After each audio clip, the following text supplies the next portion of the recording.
Hold on. Do we have audio for this? We do not? Oh, I'll put it to my mic, yeah. Awesome. Crank it up. My name is Carl Wolf, and I was a precision electronics photographic repairman with a top secret crypto clearance in the United States Air Force. I was stationed at Langley Air Force Base in Virginia. In 1965, in mid-1965, I was loaned to the Lunar Orbiter project at NASA on Langley Field. Dr. Colley was in charge of that project. They had problems with a piece of electronic equipment that was bottlenecking their production of photographs. I went to the facility, and when I walked into the facility, there were scientists from all over the world. I was stunned, actually, to see people at a NASA project from all over the world. It didn't make any sense to me initially. I was taken into the laboratory where the equipment was malfunctioning. I couldn't repair it in the dark. I asked to have it removed. Airman second class was in the dark room at that time. I was also an airman second class. I was interested in how the whole process functioned, how the data got from the lunar orbiter to the laboratory. Asked the young man if he described the process to me. He did. About 30 minutes into the process, he said to me, in a very distressed way, by the way, we've discovered a base on the backside of the moon. And then he proceeded to put photographs down in front of me, and clearly in these photographs were structures, mushroom-shaped buildings, spherical buildings, and towers.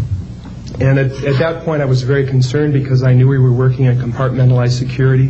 He had breached security, and I was actually frightened at that moment, and I did not question him any further. And a few moments later, someone did come into the room.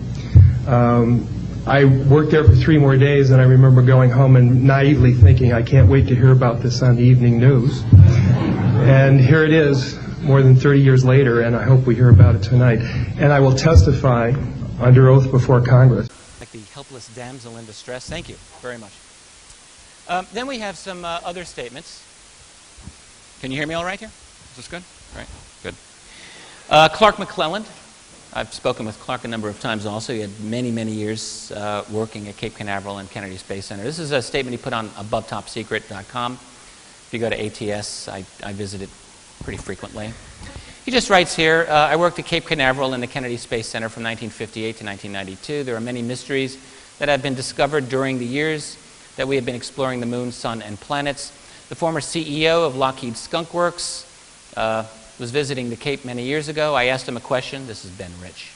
Ben Rich said, Clark, black budget dollars have taken the USA military at least 50 plus years beyond the present understanding of the general public and how far we are technologically advanced. You have no idea where we have gone out there. I said, Mars, sir? He looked at me and his head movement said yes. Are there monuments on the moon, Mars, etc.? Bet on it. Again, that's a thread from Above Top Secret. You've got the link right there. You can find that, no problem. And then we have the story of Gary McKinnon. In a nutshell, his case is still, it drags on. This has been almost a full decade. And this man's life has been in limbo since he was arrested in November of '02. And essentially, Gary McKinnon was looking for proof of UFOs and of the cover-up. To call him a hacker is really not accurate, but he was peeking, to the extent that he could, into various U.S. defense websites looking for evidence of the UFO cover-up. And what he found on the U.S. Space Command site in around November of 2000, he found a list of what he said were officer names under the heading non-terrestrial officers. He also found a list of what were called fleet-to-fleet transfers, which had a list of ship names. None of those names were correspondent to any U.S. Navy ships. Couldn't remember the names, unfortunately. Then was arrested in 2 years after that, in '02. And to this day, he's in danger of extradition. His fate is not resolved. What's interesting, by the way, as an aside about the McKinnon case, if you study the media coverage, the reportage of his saga, in the early years, the UFO angle was very, very prominently displayed. This guy looking for the UFO cover-up finds XYZ, is arrested, wow. Look up the McKinnon case and track the coverage in subsequent years. And the longer we go into this, the UFO thing, if it even appears anywhere, it's at the bottom, tucked away. And now he's simply called by the Pentagon the greatest Pentagon hacker in history, which is a load of rubbish. Absolute rubbish. But this is, so in other words, the whole UFO angle has been very, very subtly siphoned out of the story, and that's what it's all about. And the fact is, I think Gary McKinnon did find evidence of a secret space program. That's, I think, the single most logical conclusion. Then we have some photographic anomalies. Again, this is Richard Hoagland's territory, not truly mine, but hey, I'm allowed to look at these pictures too. And also, I mean, I would just say I try to, I don't want to just blah blah you to death here. I've tried to read what people and analysts have to say about it. I'm not a physicist at all. I'm not a true photographic analyst. I know how to look at some pictures a little bit, but that doesn't make me an expert. But this is a very famous photograph. It's called the Shard, and in the background the tower. In fact, Richard's talked about this on Coast, I think, a number of times. All he can say is that this object in the foreground, the Shard, is estimated to be about 1.5 miles high, about 2 kilometers. And the blur, or the tower behind it, about 7 miles, 10 kilometers or more high. I would say that this qualifies as pretty darn interesting indeed. I would like for there to be follow-up confirming evidence from other photographic sources, and maybe they exist. I'm not aware of them. Nonetheless, they're interesting. They're very interesting. And if I were running a clandestine program, I could bet you that I would be very interested in following up with covert missions to look into that. Absolutely I would. Absolutely I would. And there are these other things. Again, this is one that John Lear, again, chatted. I was talking with Richard, I think, about this the other day. I think I was talking with Richard about this. The evidence, what John Lear is convinced, looks like strip mining on the moon. I have to say the photograph does look something like strip mining. I wouldn't say it's going on today. I don't. If you compare it with photographs of actual strip mining operations, like, say, this one, this is a lot more involved. I think I'm not really convinced that that is a strip mining operation, but it does, have a kind of at least superficial similarity, and you could say this is worthy of a follow-up investigation. And once again, if I were gifted with such exotic technology that allowed me to go off-world, yes, I would absolutely be looking into that. I would find that to be of enough interest to justify it. And then we have the monolith on Phobos. There's a picture of Phobos, the irregular moon of Mars, one of them. Only recently discovered, as far as I know. It's fascinating to me. I mean, absolutely. I mean, look at that. That's a monolith to your top right. That thing is shaved off. It looks pretty darn squared off to me. That does not look like a natural object. Not at all. When Buzz Aldrin talked about it, you got to wonder what's inside the Buzz Aldrin's head. I'm sure all of us in this room would love to have an open, honest, quiet conversation with this man. Because he seems to be making these various statements that just are right out there. About being followed on the way to the moon. Well, that's pretty darn interesting. And then he makes a comment on this. But of course, every time he makes a statement, then he runs away from it. Edgar Mitchell, incidentally, I mentioned his statements previously about his high-level connections relating to ET bodies and technology. He also, I have to say, has really run away from those statements. And he made several of them very explicit. But now you get Edgar Mitchell to talk about this, and he's much more, he holds back. And he offers his opinion and much more nebulous statements about the reality of this all and how he's convinced that it's real. But he doesn't talk the way he used to. He doesn't make these statements. Same with Buzz Aldrin. So the Phobos monolith, good God, that's a fascinating thing. And I would say at this point, I don't know how else to characterize that except as an evidence of artificiality. That's my own non-scientific opinion. And then, of course, we have Mars. And I am in no way going to give you an extended discourse on this, except that I would say that I also feel that what we have is you've got formations that do not look natural. Not to Mr. Hoagland, not to a lot of other scientists, and certainly not to myself. And so whether they're ancient, which I would suspect they are, or whether they're more recent, whatever, that's a secondary issue in my opinion. The bottom line is that these look darn strange, and they don't look to me like they're supposed to be there.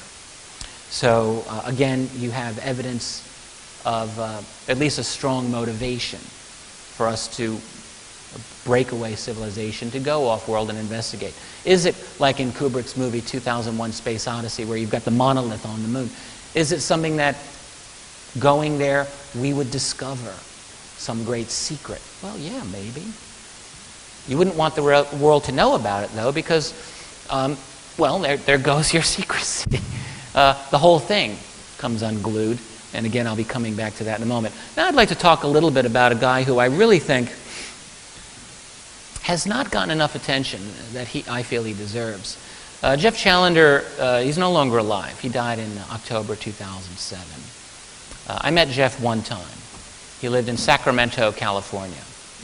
As you'll see in this news article story about him, he was paralyzed. He had a spinal injury, and so spent really his adult life lying prone, and he devoted himself to downloading NASA links of NASA missions, and also those of the European Space Agency and Russia toward the end there, and just looking at them and studying them and looking for strange things. And guess what? He found a lot of strange things. Other people have done this, but Jeff did a lot of work on it. As a personal note, I will just tell you this very odd story. It's totally true. Now, I'd been familiar with Jeff's work for some time. His website was called Project Prove. And I don't remember exactly when I became acquainted with him, around maybe 03, 04. And I was a fan right from the get-go. But in the fall of 07, I don't really know why, but I became absolutely obsessed by this man's website. I was telling everyone, you've got to look at Challenger's site. This is an amazing site. It's great. ProjectProve.com. Go there, go there, go there. I was talking about his work at various conferences. I was really talking Jeff up. And in early October 07, I was in France. I was talking to some people there about Jeff. I said, this guy has got some amazing stuff. And on a whim, I thought, I really want to do a download of his entire site. So I did a rip of his site on a super slow internet connection. It took hours. But I did it. I did the whole site. And the next day, I got an email that told me Jeff Challenger had died. And I thought, wow, what are the odds? I will go to my dying day convinced that there is something very, very unconventional happening in terms of our reality that had me focusing on that man at that time. I don't know what it was, but I was absolutely, utterly obsessed with his work. And then he died, and I had his website. And shortly after that, his website went offline, and it was gone forever. I happened to have, as far as I can tell, in the public domain, the only copy of his site, and I asked his widow permission a little while after that if I could put his site up attached to my own, and I now have it up there. So I have Jeff's website attached to keyholepublishing.com, and I would encourage you to go through it. You could spend a lot of time, months, going through it. You wouldn't be done. This is a 2-minute clip of a local news article from California about Jeff, and then I want to show you some of the anomalies that... The Sacramento man tonight has his eyes on the skies, looking for objects that may be out of this world. What he's found so far will get you thinking about life on other planets. Tony Lopez in the newsroom with incredible pictures. Yeah, they really are. You know, when we see a big, bright object that lights up the night sky, chances are it's the big, bright moon, right? But what if that object is moving? And what if that object can't be explained? Almost a blur. Went under the plane and pulled out in front. Don't call the guy with a pack of cigs and a battery crazy or lazy. A spinal injury means Jeff Challenger spends most of his time in bed. What he sees from his perch is out of this world. Well, that looks good. Jeff records and studies images from the NASA television channel. Most of it's been uneventful. Most of it. Ran across something that just, whoa, what was that? That was this, the bright object ripping through space. And I ran the tape back a little bit, watched it again, I watched it again, and I'm hollering on the hall, hey, honey, you gotta come see this. The object caught on tape did not come from, say, the camcorder of a UFO enthusiast, but from NASA during the Shuttle Atlantis mission in September of 2000. Since 1999, Jeff figures he's seen at least 100 of what he calls anomalous events, a fancy way of saying UFOs. Here's another one, recorded during the recent Discovery mission, and yet another. They're not an ice chip, they're not a piece of debris, it's not the moon, it's not a star, not another spacecraft, not a satellite. This is what a real ice chip looks like, Jeff claims. Not nearly as bright as the unidentified object, and you can see the ice chip turn. Tonight you can hear the critics. He wants it clear, though. He just spots anomalies in space. It's not time, he says, to welcome the little green men, but he will keep looking out for anything that can't be explained. From one mission to another, you never know what you're going to find. So Jeff Challenger, who died October, highlighted a number of other oddities in Earth orbit, and these are all, of course, looking down at Earth from the space shuttle. The guy running the, just determining who sees what on the NASA TV is called the IMCO, and that person can control, if they think it gets a little too crazy, often they'll black it out like this, but then they, lighten it up. One thing Jeff pointed out is that on the NASA station, there's a tremendous amount of what seemed to be intentional interference to degrade the quality of the video. And I think he made some sense on that. There are these two objects and others. Some of them are hard to see, and the resolution here isn't quite the best. But you can see that there are things moving around that beg an explanation. This one's almost done.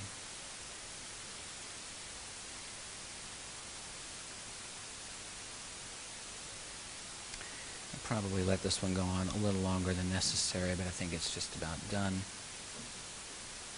Let's move on. Now this is actually quite interesting. Same mission next day. Still STS-96, 1999. What you're going to see is a very fast streaking object. It's going to go diagonally from the top, your top left down to the bottom right. It's very quick. You'll see it more than once. And then what you'll see is another object going in the same direction, and it will slow down toward the end. You'll see it happen. So let's take a look here. Keep your eye. There it goes, the bright, fast, and that's the other one. You can see it slowing down. That's a city below. We're going to see it again.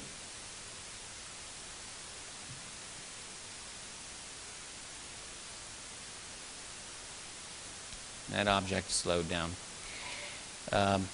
Here it is again at reduced speed.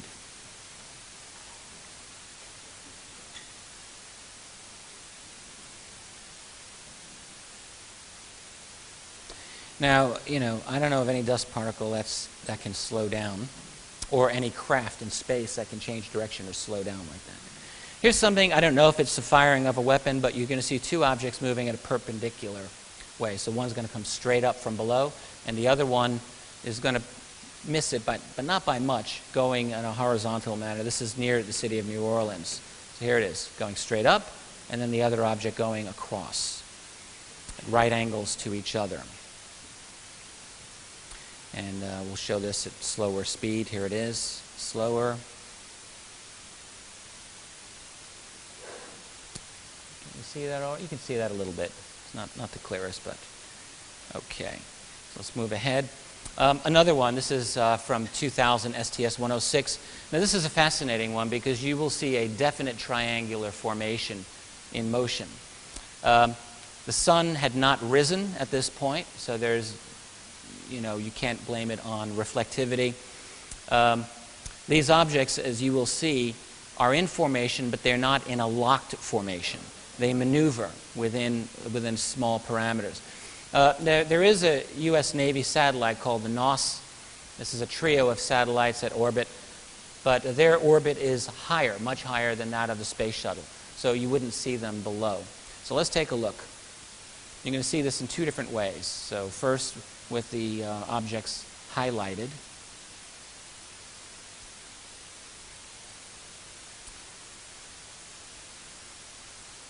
And you can see also how they sort of maneuver slightly within their circle. So it's not an exact maneuvering, but they are in a formation. And now I'm going to show you, this is 50% speeded up without any highlighting, but now that you know what to look for, I bet you that you'll have an easy time seeing this, even though it's faster. Here it goes. There they are. I'll do it again for you so you can see. It's kind of in double time. So here it is again. The top one seems to be flashing a little bit more. But they're definitely in motion. There's 4 of them, but they're in a kind of a triangular pattern. What are these? Well, we'll talk about that in a minute. And here's another one. Same mission, STS-106, September 2000. This is over the city of Chicago. Now here, this is fascinating, because this is you have an audio clip of the NASA commentator. And he is absolutely at a loss of how to describe that bright thing in the center. That's what you're going to be looking at. And it's actually pretty humorous. So here we go. Atlantis is approaching sunrise as it approaches the Great Lakes area.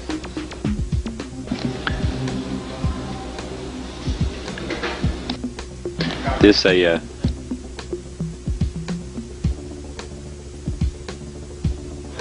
a view of Chicago, and also some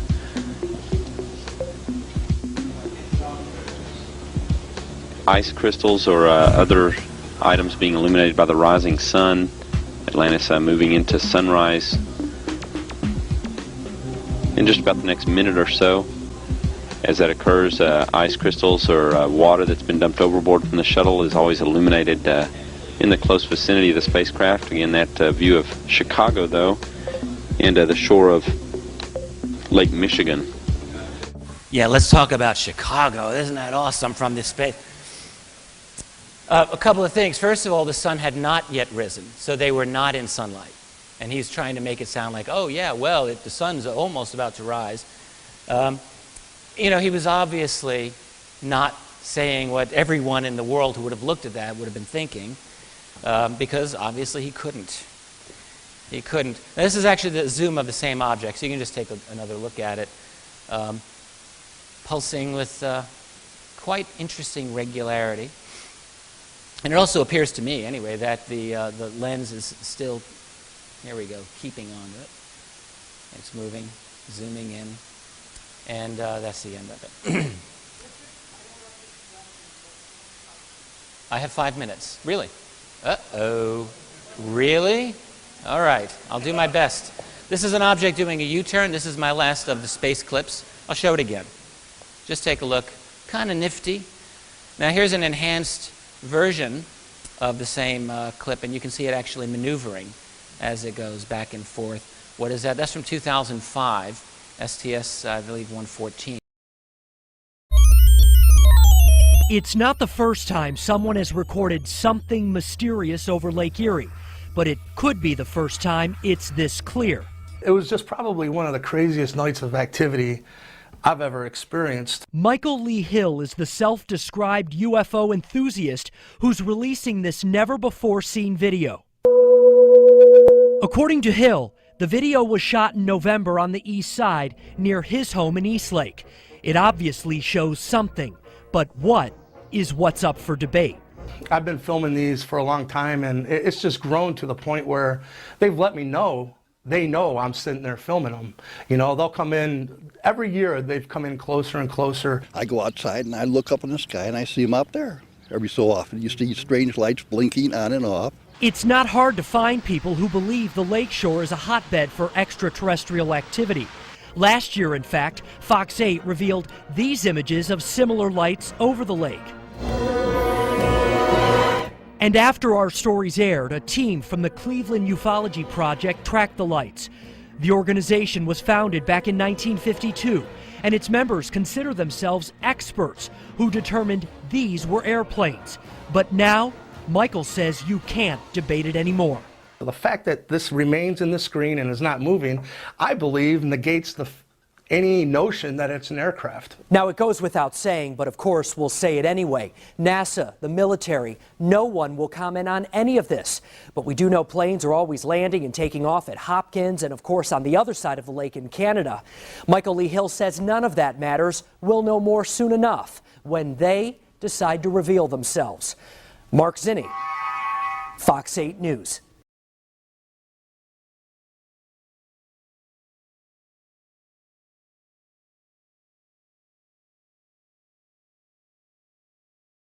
I have to tell you, it's unbelievable what is happening now, and I'd like to say that.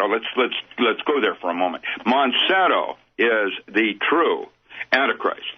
Originally, Monsanto was a weapons company that made 2,4-D and Agent Orange and later Paraquat as weapons for the military, and then later got into seed control and seed banks, and then started doing GMOs, or genetically modified organisms. What they did first was take transgenic soybean and made it a delivery system for inoculations. And you will read in the latest papers that are coming out right now that they can use that now for children in inoculating them rather than from a needle.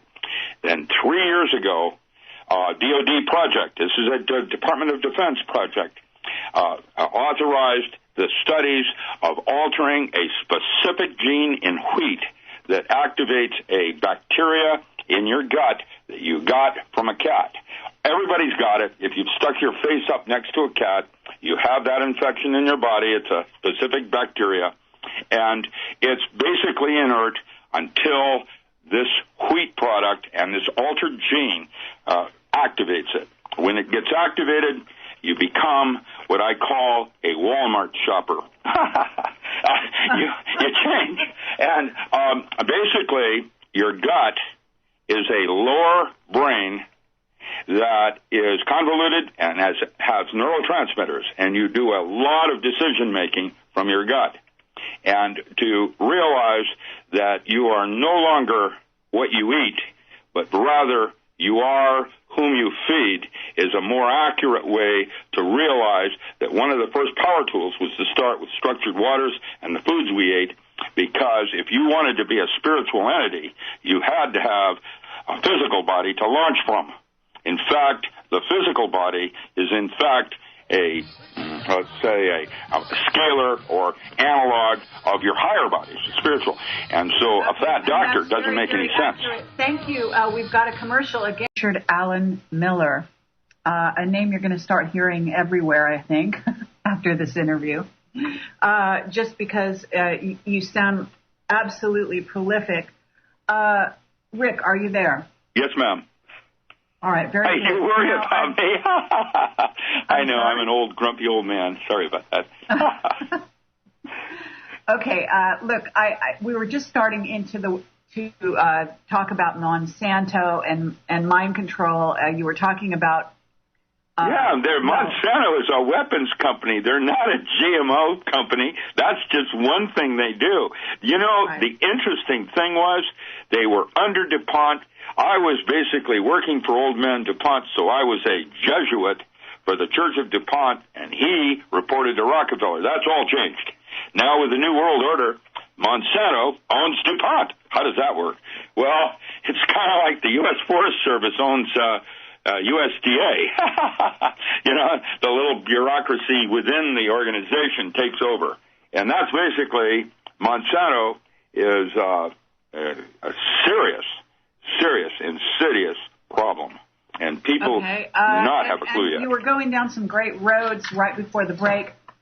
What I want to ask you here, I'm stumbling on your work with Alan Frey, and where you got into this situation where I guess he had written, or did you jointly write the holographic concept of reality? Alan Frey was at Willow Grove. He was out of Willow Grove. He's working for a different government agency and had made this discovery by accident. It then went across Dr. Carl Schleicher's desk, and Schleicher sent it to me for comment. That's when we suggested, oh, this would be perfect for mind control. And off they went, studying the 0.3 to 3 gigahertz. That's what Alan Frey had discovered, that man had another sensory motor input. Basically, what the microwave band did, and I'm writing about that right now, that what it did was that it caused the temporal lobes to heat up slightly and become more compact, and they began to ring.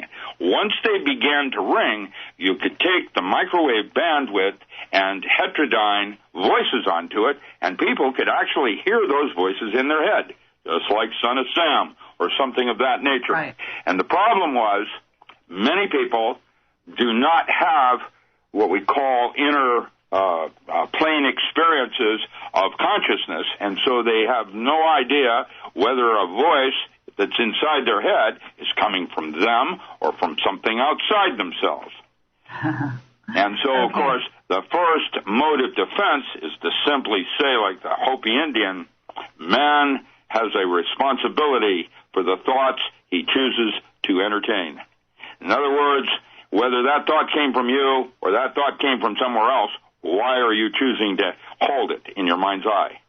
Absolutely. Well, okay, here it is. Now, read it in the way. That's the fleet. And so you started training SEALs and special forces with these concepts so that they could use their belief systems as a tool rather than a driver. If you were a staunch Christian and 2 aliens walked in the door, the big question is, would you be able to see them?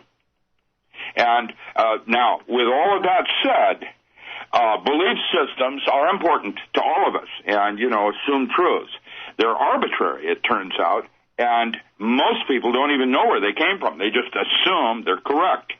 Jesus said it, I believe it, and that's that. But, with that said, I have a pair of bell-bottom pants I'm never going to fit in again. But I still keep them like a belief system as a reminder. They may not be appropriate for what I'm trying to do. And so you fold them up nice and neat, and you put them in the drawer to pull out later because they're familiar and comfortable with you, like old clothing is. And that's basically what I did. One of the power tools was to train SEALs how to change their belief systems like they would a pair of clothing. Now, in order to do that, you have to be able to witness your behavior. That's a different altered state, and why all the saints have throughout history told the public the importance of meditation and training the mind. That's basically, it's like an unruly little child. It runs all over the place. And, of course, the thoughts you choose to entertain are what happens. And so if you have a doubt, there it is. Merlin put it very succinctly when he said, anything not specifically forbidden is mandatory. That was in a little book by T.H. White. And that concept applies. Whatever is possible, you can count on it. So what you're trying to do is move through the course without ricocheting off walls or creating karma. You're trying to slide through things smoothly. How do you do that? It's called flowing. There is a technique that you can do that will allow you to touch some part of your inner being that has more knowledge than your conscious state does. Okay. Let me ask you this. I'm noticing here that there was a second paper that you wrote, and you gave the paper at, as it happens, California State College at Sonoma. Embryonic holography. University, and I'm reading it. And you were dealing with an AI database for paranormal. Yes, we had the first artificial intelligent computer with a 360 at the University of Washington. It had serendipity and synergy access protocols, and this was way before we had concepts of quantum algorithms, quantum computation algorithms, and some of the other forming networking that we have today. And what I did, that was called Project Paraphile, where we created, and that's not been written out, so I don't know where you found about that, but that's interesting. Yes, we did that at the Omniversal. At the same time, I presented a second paper called Embryonic Holography, which was an application to the holographic concept of reality. And the holographic concept of reality then became a model that has been used by the military for understanding the universe, even over that of a quantum universe. Entanglement, the quantum universe will have entanglement and decoherence, and that's where you can have a particle that is simply related to another particle, and they could both be at opposite ends of the universe, but the one is somehow related to the other. That is called the Bose-Einstein condensate. In a holographic universe, we would suggest that it is the same particle with two cameras on it. So you're getting two levels of a hologram, and you're confusing planes. And that is a more accurate way to approach the universe as holographic in nature. And that part, the embryonic holography, showed how it applied to biological processes from Rabbits and Burr out of Northridge and several other universities, Yale. Northrop and Burr were at Yale. Rabbits was at Northridge. There were others that were doing these concepts, which led to the math that you're familiar with now called fractal math. Basically, if a hologram is a certain size, like a Mandelbrot generator, the next size up has a specific size to it or dimension, just like going from the physical plane to the emotional plane, intellectual plane. And these are all centered around the geometry of specific neurotransmitters, like lysergic acid amide or N-N-dimethyltryptamine or ketamine or some of the other brain chemistries that we have similar to designer drugs that we take. Okay, but I also noticed that 1 week after you delivered this paper at Sonoma State University, which is actually a school that I graduated from. Oh, that was a long time ago. That was during the Kohoutek conference is what it was called, when we thought the Earth was going to get hit by a comet called Kohoutek. I see. And 4 men came into your place of business, it says, 2 in suits and 2 in full army dress, and put you under arrest. Oh, yes. What happened was I was working for Navy intelligence, and Army intelligence came into Seattle and took all my files. The paper that I sent you, if you have a copy of the embryonic holography, was written a second time because the first version of that was classified top secret, and I had no notes to work from other than my memory. And that was when it was first published in Psychedelic Essays and Monographs out of Boca Raton, a long time ago. Okay, but you wrote the paper, the original paper, and they classified it so that you couldn't even see it. Isn't that right? That's right. Yeah, that's how it works. Yeah. I've been there and done that. That's frequent. That's often very frequent because you might make a suggestion of how the brain, in my paper, how the brain processes information, and at that time, it was essential. That was the key element for understanding how synthetic telepathy might be used. By the way, synthetic telepathy now is the primary first ordinance used by everything. If you look at Afghanistan and they list all the ordinances, the airplanes and the bombs and the rifles and the bullets and everything that were used, at the very top, before anything happened, on both invasions of Iraq, for example, was Commando Solo. And that's that single aircraft. And you can go on Wikipedia and read about it. It's all using synthetic telepathy. Okay, and when you're talking about synthetic telepathy, can you please describe exactly what that is? Yeah, that was Alan. It was all based on Alan Frey's work. Yes, ma'am. Okay, but specifically, because you're talking about synthetics, you're talking about what, silicon? Well, it's working microwave. In other words, it's not really SP. What we were doing was causing the temporal lobes to ring, and once they ring, you could heterodyne voices on the base carrier form of the microwave band, and you could actually hear them in your head without going through processes. That had to do, again, with resonant physics and the way biological organisms will scale up or scale down something in terms of application of information. Resonant cavity oscillators, I believe, is the right word to use. You're talking about turning soldiers, getting them to take orders?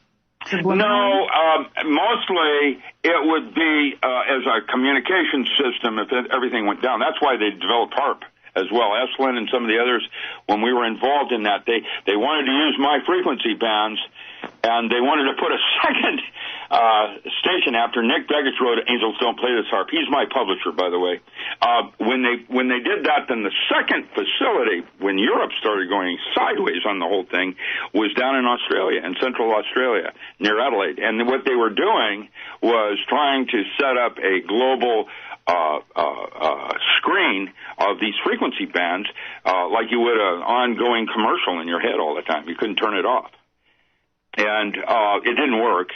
In fact, what did happen is even more weird with HARP, but my website will have some recent blogs on how it's messing up the ionosphere and how it pushes this way and it causes that. I do not think that the global events of weather change that we are currently enjoying is related specifically or wholly to HARP. I believe it is part of a much larger problem of a small group of people trying to control the weather. And let me tell you, they can control the weather now. Hello? Yes? Are you familiar with the nano satellite grid? The which? Nano? Nano satellite grid. No, I'm not. What is that about? Oh, have you ever heard of Mother? No. Okay, now you're getting into areas that I, realize I'm just out of the closet. I have been in recluse for 35 years. Now what I'm doing for Navy, I'm back working for Navy Intelligence, of course. You never really get out of that club. I have a handler. Actually, he refers to himself as a wrangler. Wrangler is the person that handles small children and animals on set, and they consider me a loose cannon. So basically what I do now is I network rural communities and bunkers for congressmen like Dennis Kucinich. Kucinich would refer to me as the postman because I have a photographic, it isn't a photographic memory. What I have is an eidetic memory, very special. And as such, it makes me kind of weird because I don't forget anything. I'm like a 4-year-old that never became 7. I have the same inquisitive, I'm going to check out, Mother. You can count your socks on that one. Find out what that's all about. Nano satellites.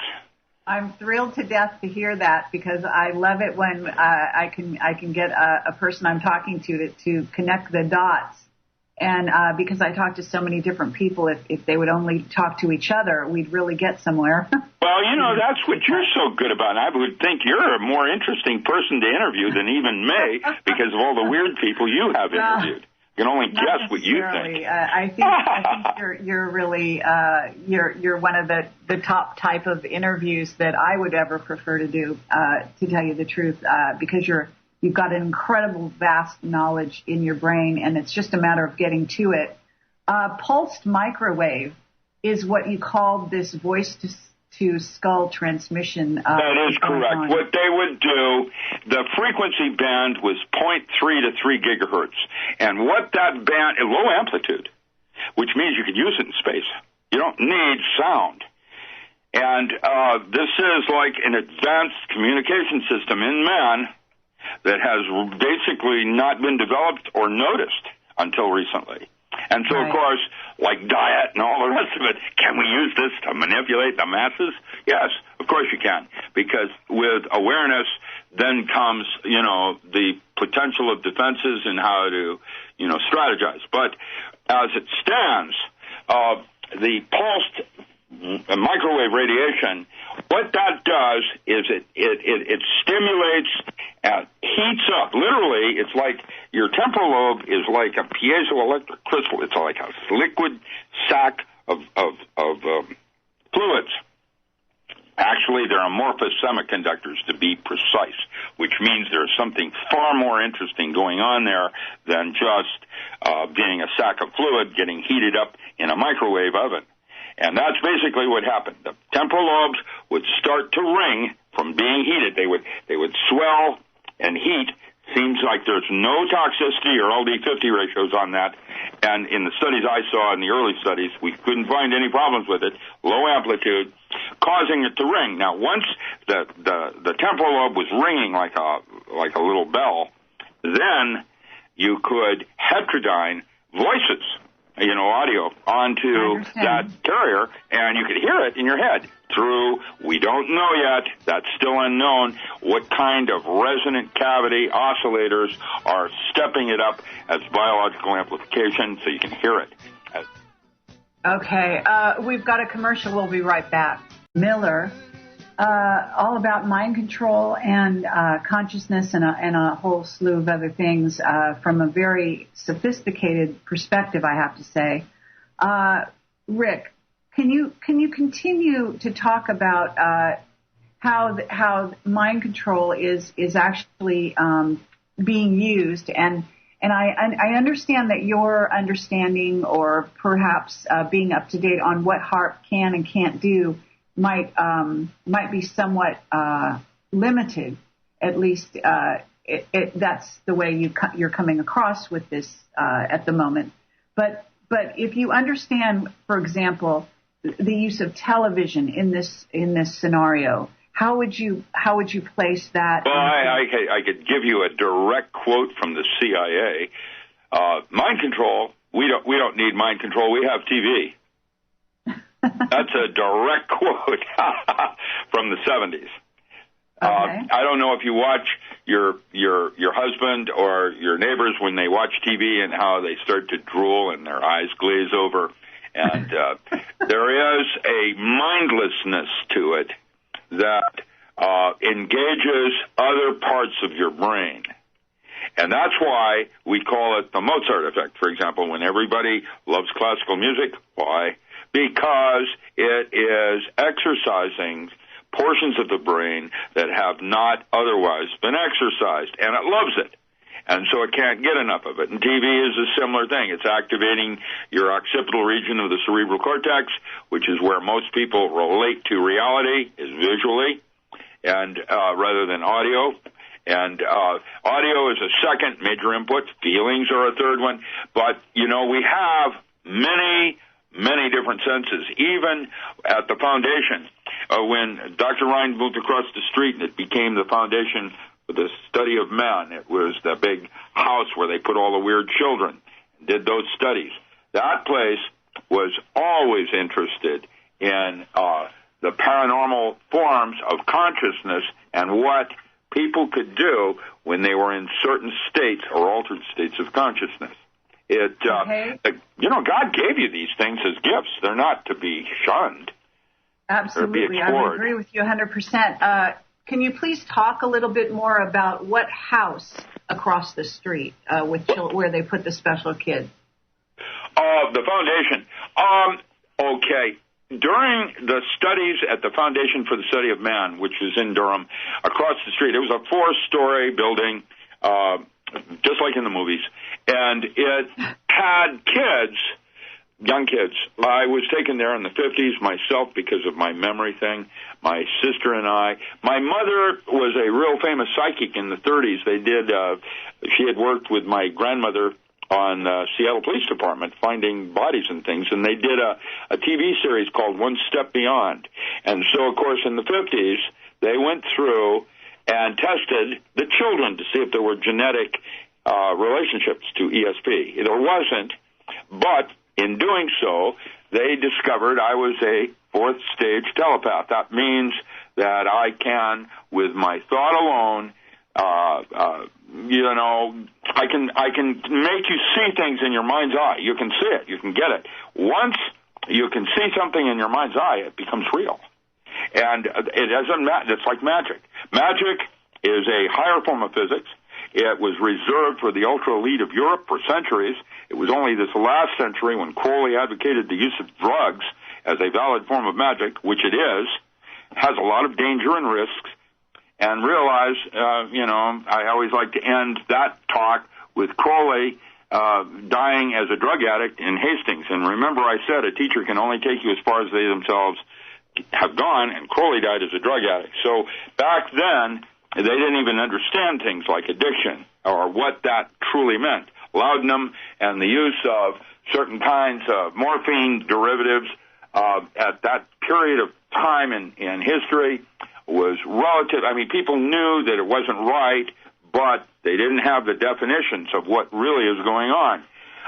It's interesting because, for example, there's a friend of mine, Rick Strassman, has written a book about witch burnings in France and in the 17th century. And every single witch burning he was able in that period, in that area, was able to be traced to ergot poisoning. In other words, people had gotten poisoned with ergot in the bakery and were hallucinating, had no concept of what a hallucination was about, of course thought they were involved with the devil.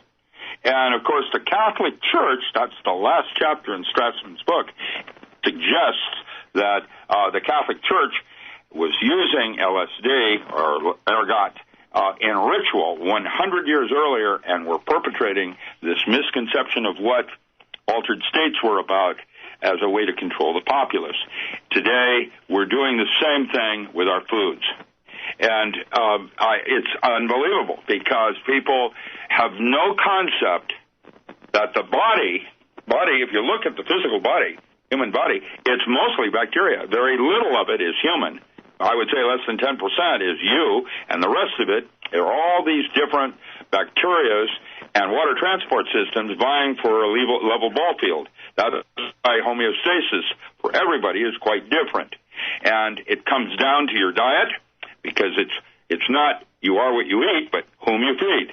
And in terms of you are what you eat, that would be audio, which means even if something were wrong, one of the first things we would train a Navy SEAL is not to say it, because saying it would make him hear it, and that would reinforce that part of the belief system or a doubt or the possibility of something.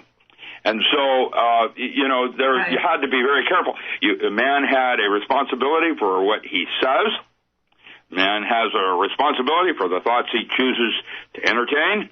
I mean, there's a whole list of Hopi proverbs, if you will, that's where they came from, that basically teach one how to become a Superman by controlling your thoughts. And your thoughts are what create your reality.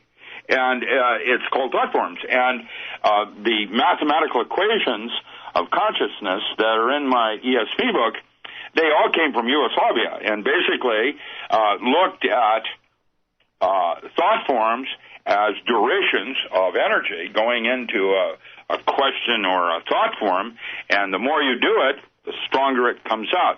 I believe they called that in Tantric Yoga sex magic. The thought that occurs at the moment of climax happens. That was the principle-centered forms around magic and how to create or change realities. You could use that sexual energy. In voodoo, they used blood. It was all working with higher forms of emotions above the physical plane. And then, of course, there are higher planes to that as you become more integrated with internal structures and, your internal landscape. Absolutely. Okay. So, and very, very well said. And I think that's great food for thought, literally, for the people listening. Because these technologies are so godlike, and I use that term very precisely, because if you understand how the fundamental structure of the universe really works, and you then construct technologies that allow you to manipulate those forces directly, you have the command and control of not only energy and unlimited resources, but you also probably have technologies that can interfere with the so-called natural biological life cycles of human beings or other living creatures on Earth.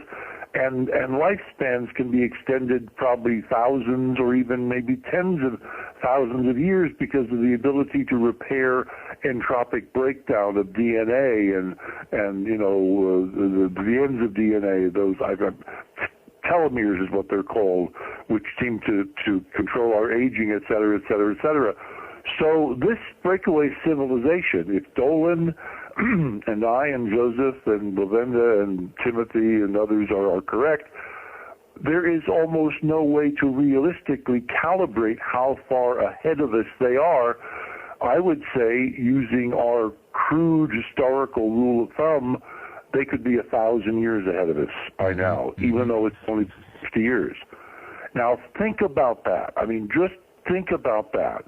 If you have a group of fanatic, dedicated Nazis with their perspective on the rest of human beings, humanity on Earth, where they consider most of humanity, which is not white and blonde-haired, to be basically a primitive, inferior species, how would a civilization imbued with technological capabilities that allow them to, at some level, even move planets, let me repeat that, to actually move celestial objects? Because remember, this allows you to negate inertia and gravity and control the forces of gravity so you could set up your own orbits, et cetera, et cetera.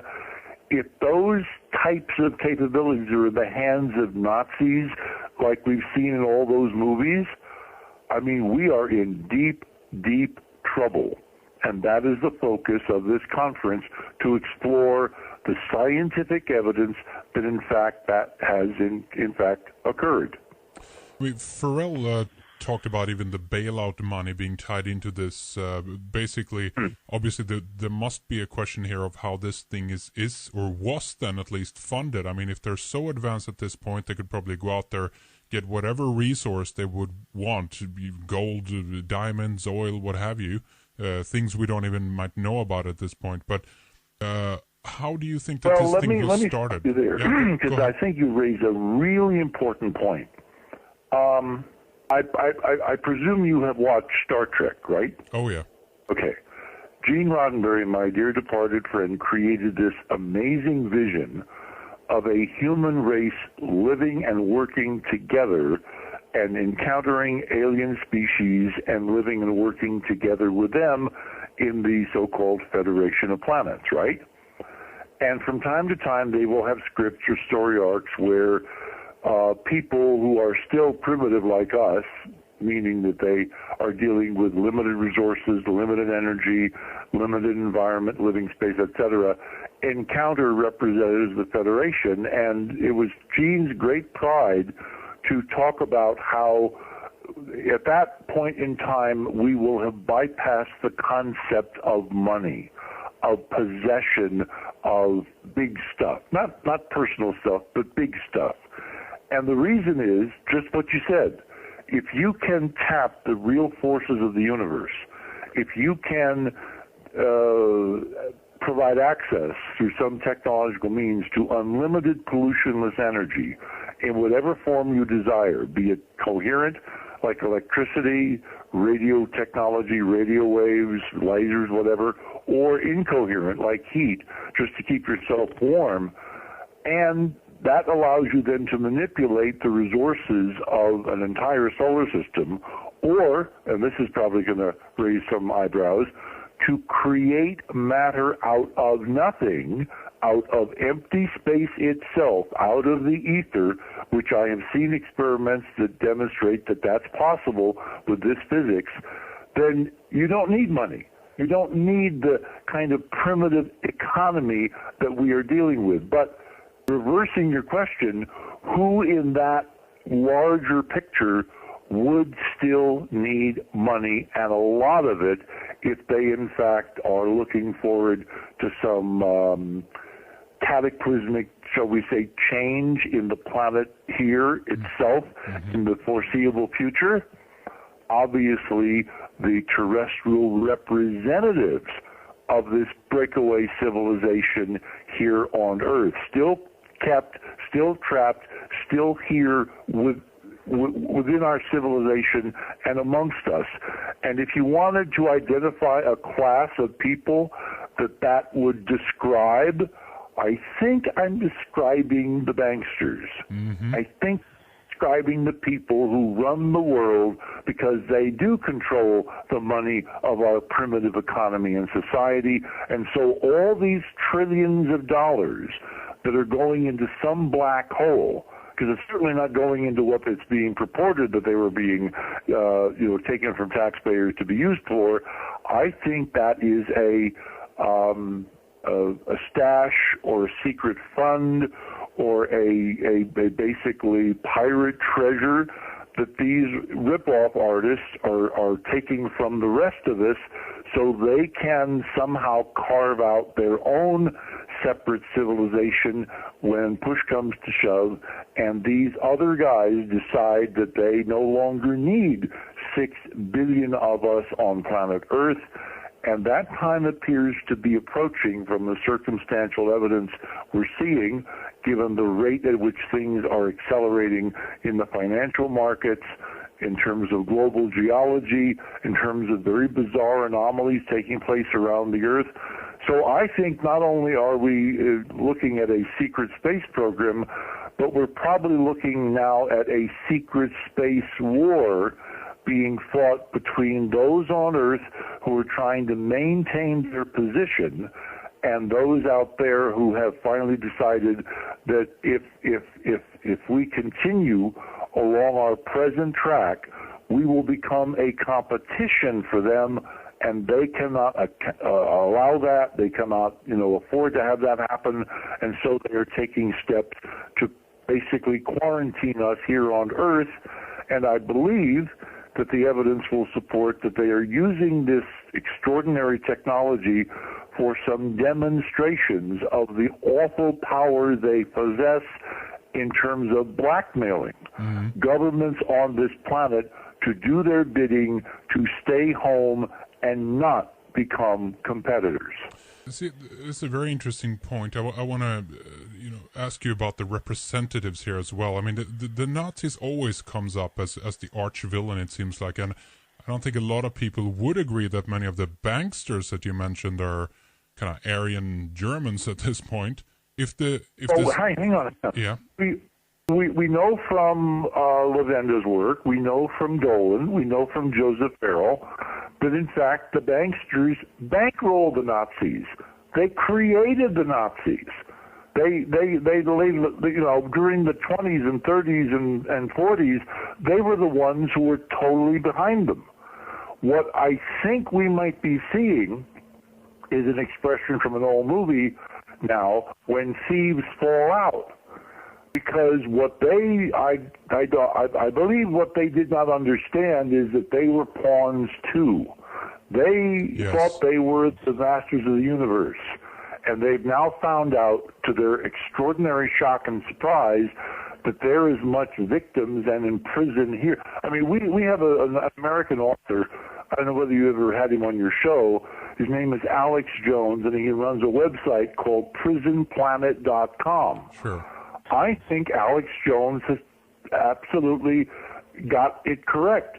We are on, if this model is accurate, a prison planet, and someone now is trying to keep us from breaking out. But who, again, if we go back to this idea, and this is the difficult part here, who is the elite and also what is the ideology behind them? Because I believe, just as you said, I think that the Nazis were set up in order to fulfill the agenda of somebody much higher, if you will, up on this hierarchy, on this ladder of things. So what if we go into this aspect of talking about some of the motives here, the philosophy that is driving this? I mean, if it's only and solely was a Nazi agenda, then at this point, if the point here was to eradicate as many people as possible, why wouldn't they have done so already? If we look at it from that point of view, and if it's not Nazis at the ultimate tip of this pyramid, Who is doing this, Richard? Who's behind it? Well, you have to again back off and look at this from a big perspective. Again, in the timeline that Farrell and Lavenda and Dolan and I are looking at, we're looking at the events from World War II leading to a breakaway group of Nazis with this control of technology and physics, able to live anywhere they want to. But it's a relatively tiny group of people to start with. Now, you can live anywhere you want to, but is anywhere you want to as nice as Earth? Remember, in the entire solar system, the only planet where you can walk on beaches and look at sunsets and admire aurora and basically live as, you know, we have been living for thousands of years without technology is here. So even if you command these extraordinary forces, you cannot remake entire planets within, let's say, 60 years. So Earth is still the place that you probably want to, if not live, at least vacation. And to do that, you need the accommodation of various governments so that you have some kind of modus vivendi where you leave them alone and they leave you alone. I mean, 6 billion people working day and night produce a lot of stuff that whoever is running the show, even from off planet, could probably benefit from. It's not so much that the Nazis were out to exterminate everybody. They were out to exterminate certain competing groups. Remember, like the Masons, who had the same occult ideas that the Nazis did, and then, of course, they were competitors, so they had to be eliminated. The same way with the Jews. They were another group of competing peoples, because if you look back in Jewish tradition, particularly the work of Stan Tenen at the Meru Foundation, you'll find the roots of this physics in Hebrew documentation extending back all the way through the Torah. The keys to this physics are in some of the most ancient sacred documents on planet Earth. And it turns out that those are the peoples that the Nazis targeted for extinction, for extermination. Because if you eliminate the people in terms of, let's say, the Jewish faith, you eliminate the carrier wave of the very physics that allows you to control them. So again, it was about eliminating competition.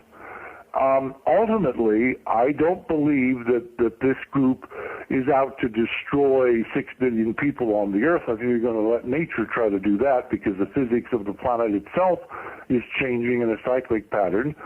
And we can see that in various records, like from the U.S. Geological Survey, which shows us that earthquakes and volcanoes and major geological disturbances have been on a monotonic increase for the last several decades. Well, our physics model predicts, in fact, when you look at the solar system, when you look at NASA data, you see planetary changes all over the solar system, which I think are part of a huge natural cycle of this physics, which has to do with alignments, where planets are relative to the center of the galaxy, et cetera, et cetera, et cetera. So we're looking at very long time cycles.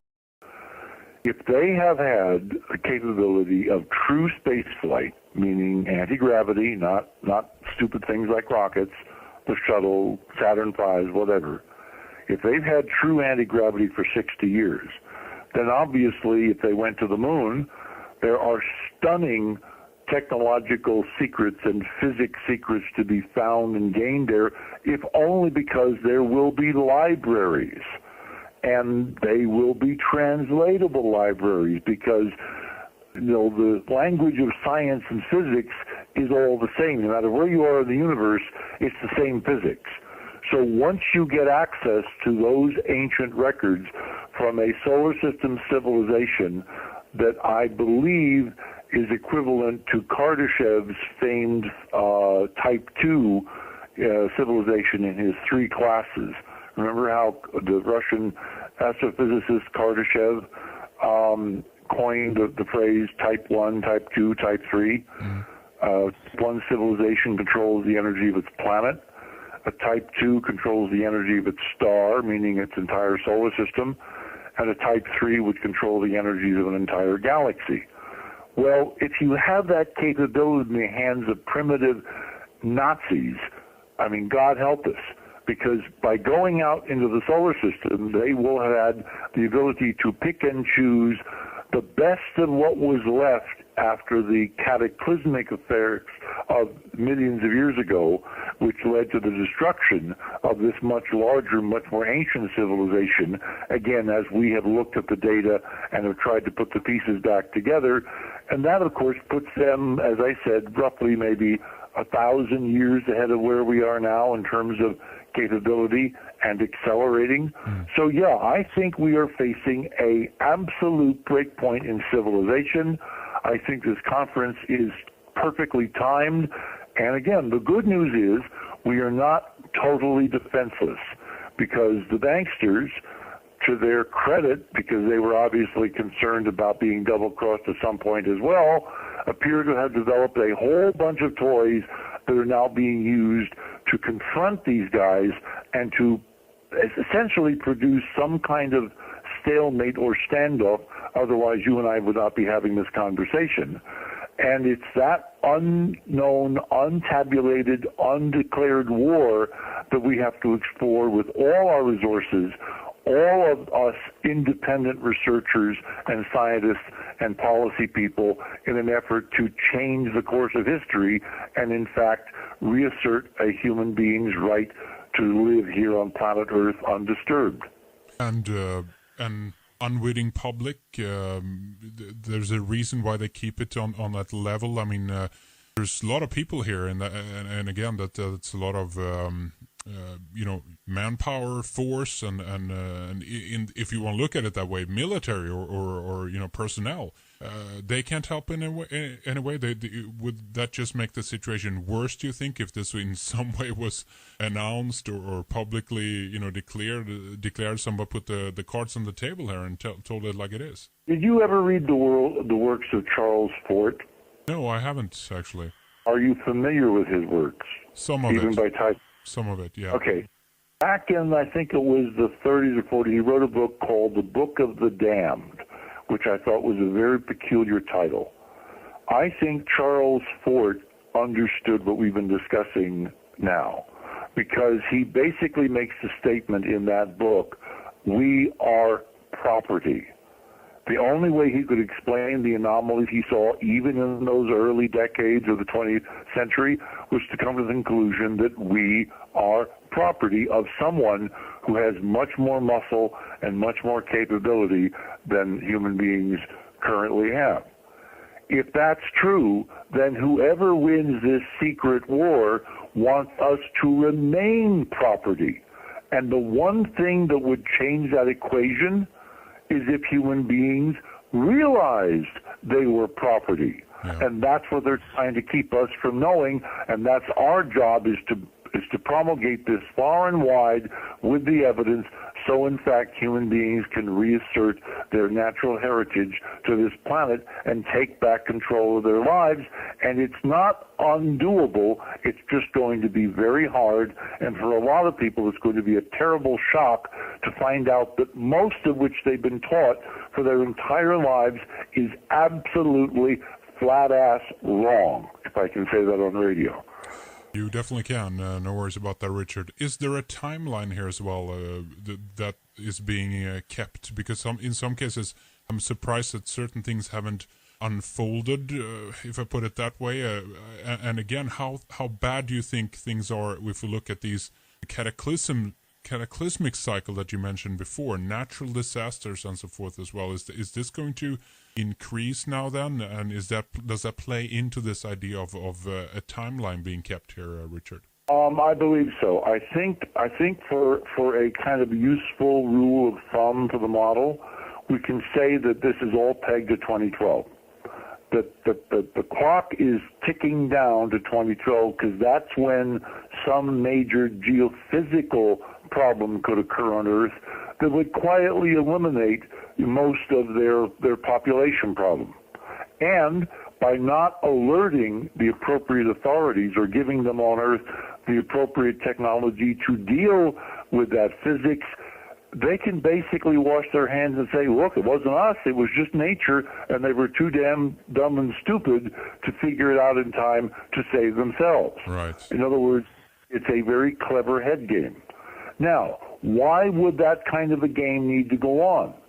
That raises the question, is there a larger civilization out there in the galaxy watching, seeing who is going to do what, who is going to win, and is there some kind of prime directive in operation, a la my friend Gene, where they cannot intervene directly, but if we ask for help, if we understand that we're not alone, if we take certain measures to assert that new knowledge, they in fact are then allowed to intervene and help us, keep these beasts at bay. Our vice president yesterday made a very interesting case. He actually used a term that I have not heard for a long time.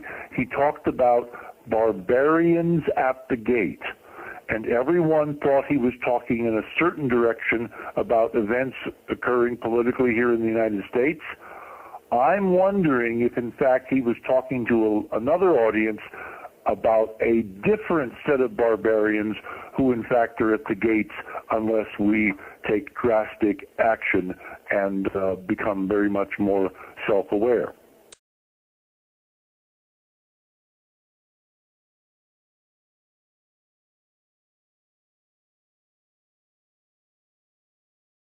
Regarding the implantation of an RFID chip into his body. My other guest, Bob Boyce, just had a device removed from him. These guys are not hallucinating. This is going on and is totally real. And this is signed from Jim Guest, State Representative, 5th District from Missouri House of Representatives. I've been acquainted with Mr. James Welbert for over 3 years and his personal struggle to get relief from the continuing electronic harassment, physical abuse, and intimidation he is subjected to. There is a sound medical evidence and medical evaluation to verify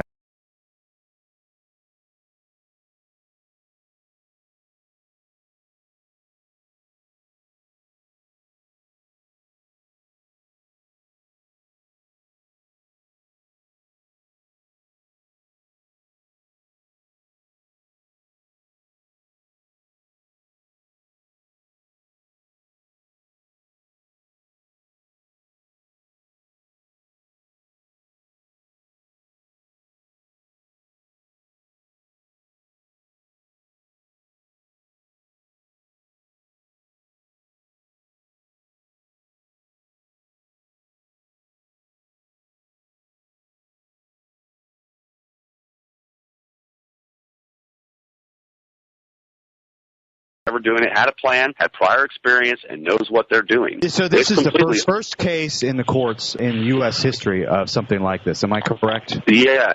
Nobody has ever been able to substantiate and prove electronic stalking or electronic harassment. A lot of folks out there, this may have happened to them. They may be targeted individuals, but they don't have all the backing, all of the toxicological evaluations, all the hematological reports. Having nervous system stimulations and like neural disruptions, I shake really bad. It'll heat up, it'll blister. At least I don't see anything that's comparable to other victims, daily, 24 hours a day, 7 days a week. It doesn't stop. Being stalked on my job, I lost my job because I was being stalked. When I woke up, I had blood all in my mouth. It was all down in my ears. It was a sloppy job, whoever did it. Call and make up lies. They will propagate situations that aren't real. They will take measures that are indicative to like gaslighting or gang stalking. It seems that no matter how much evidence I present to people, they absolutely refuse to do their job. I presented everything to the police department. They have done nothing but ridicule me, reject me, make comments that are just completely ridiculous.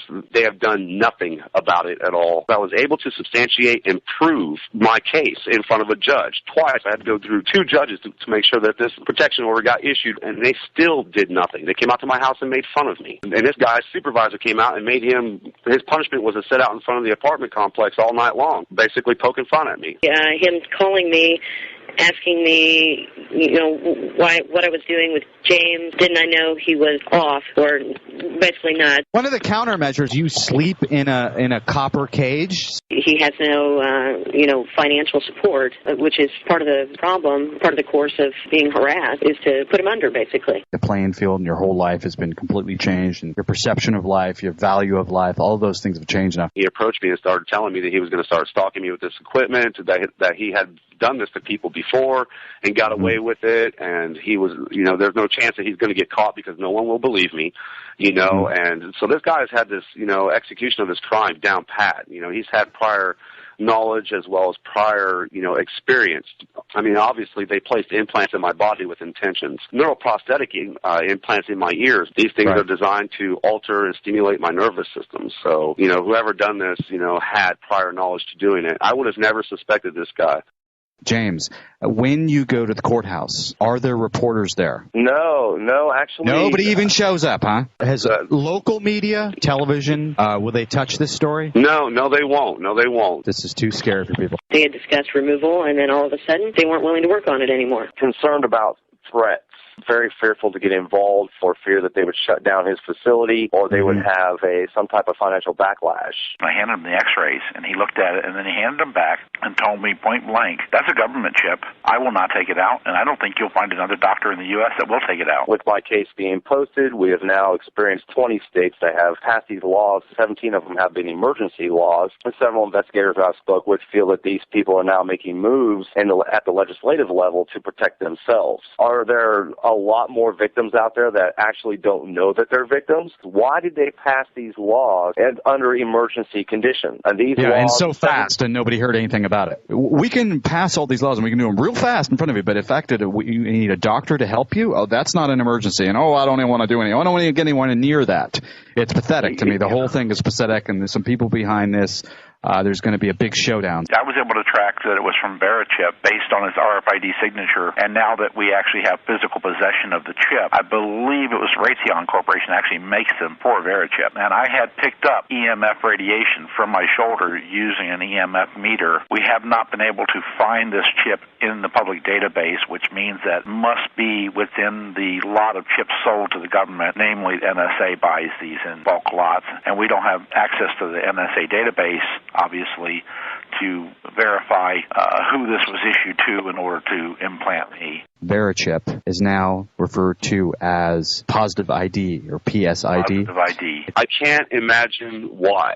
Has veered off the track of normalities with this particular type of the controversial subject of being implanted in controversial subject of mind control and physiological control. I'm not real sure what would motivate a human being to do this to somebody else. That to me is very criminal. It's very sociopathic. It's very morbid. If there's anybody that should be getting a crazy label here, I would venture to say it would be the person that's committing the crime against myself. I would never just sit around watching TV and think, hey, I'm going to go put an implant in somebody and abuse them. The RFID chip was an idea that I was fully aware of when I worked with Walter Boert, who wrote the book Operation Mind Control. I've heard of this before. This is the first time I've heard it in a federal court case issue. I want to congratulate you for doing all the steps that most people cannot do.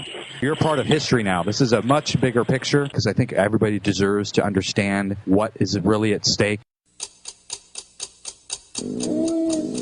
Are you being stalked, harassed, and your privacy violated? Has your work and personal life been sabotaged or ruined and you don't know why?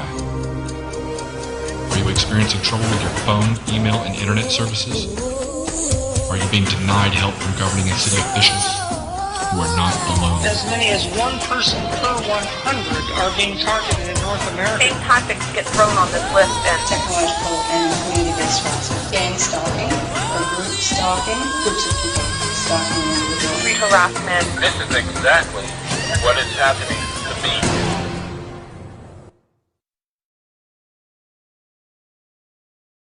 My name is James Walbert. I am from Wichita, Kansas. I am a targeted individual for the gain of intellectual properties. In the year 2004, I was responsible for the very first order of protection issued against illegal tracking technologies, illegal human tracking, as well as any and all energized devices designed to track the human nervous system or affect the human nervous system.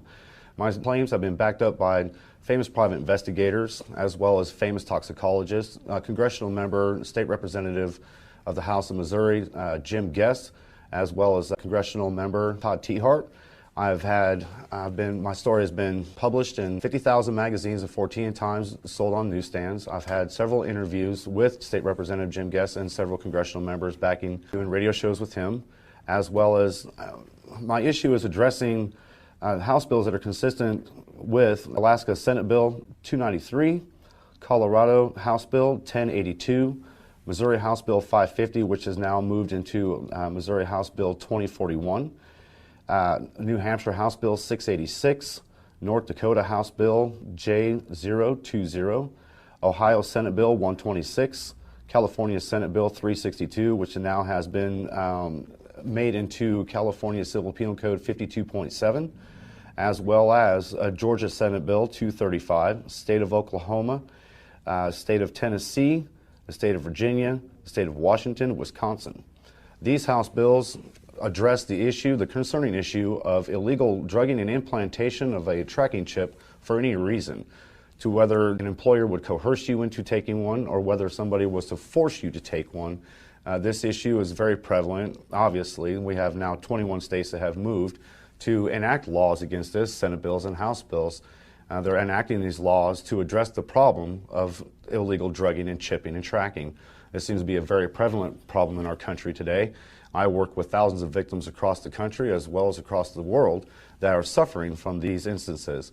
My evidence can be backed up by famous private investigator William J. Taylor, as well as Melinda Kidder, State Representative Jim Guest, Congressional Member Todd Tiehart, Dr. Hector Fernandez, as well as the famous Dr. John Hall, and several other famous individuals. You can find my story on the internet, as well as many court cases.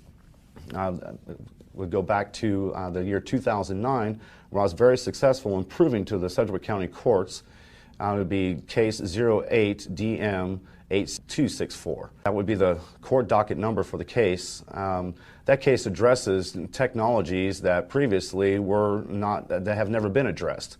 The case actually has issued a protection order against any and all energized devices designed to track the human nervous system, to disrupt the human nervous system, or to affect the human nervous system.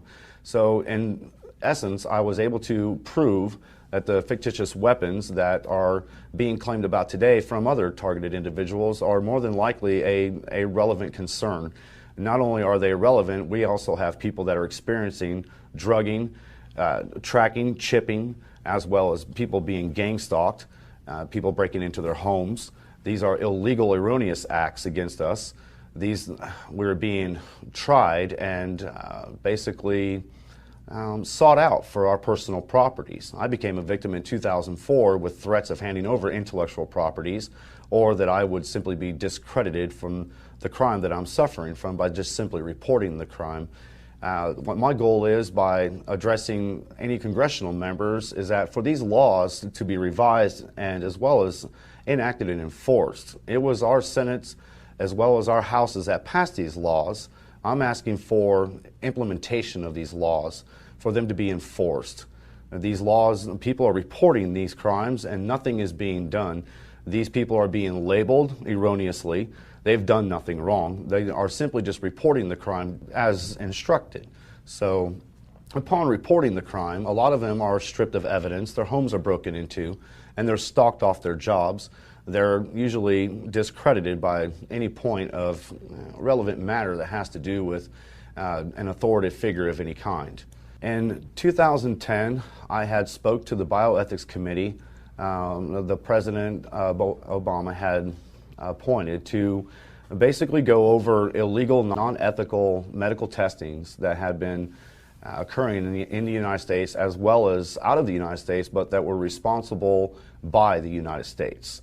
I was flown out to Washington, D.C. I spoke in front of the Bioethics Committee. They were appointed by President Obama. I spoke directly to them for 2 minutes even, and I was able to address several very important issues.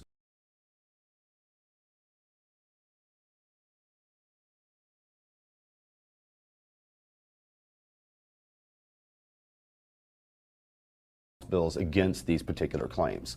I found it to be very compelling as well as very concerning. The fact that they were able to just easily dismiss this and is such a state of not caring. I mean, that's basically what we have been seeing. Even the bioethics committee seemed to be very empty and very cold-hearted about it. They didn't really seem to address much of the evidence that any of us were presenting. And the evidence that I'm able to present, like I had stated, to reiterate, these are not letters from my next door neighbor. These are letters that have been issued from congressional members, legislative members, famous private investigators. These are medical doctors making these claims. Clinical psychologists are vouching for me. PhD psychologists are also standing up in my corner. I also have several court cases that I've won against the technology. So again, I come up back to the concerning conclusion that are we suffering from government corruption? I mean, are these targeted individuals, including myself, are we victims of non-consensual illegal military testing, and we are just simply being denied any due process, any judicial relief of any kind, as well as any recognition of validity? Anything that we say is simply dismissed. It seems to be pushed aside. So it's a very concerning subject for myself.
Well, perhaps I could just ask the question and then maybe somebody on your team can answer it.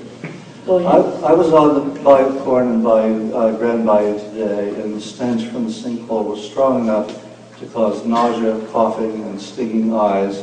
I'm sure many of the residents have experienced the same for some time now. That's not a dangerous level necessarily for a very brief exposure. It's the sort of thing. Is that a question? Yes. Yes, because the question would not be understandable without this. It is a dangerous level for chronic exposure. I'm a biomedical scientist. I know what I'm talking about. The question is, what kind of medical monitoring has been placed in this community by a dependable and respectable organization? Sorry, that's really a question you can ask someone afterwards, because there's nobody here to answer it. Right. Nobody here in the community knows whether there's a medical monitoring situation. Okay, come on up.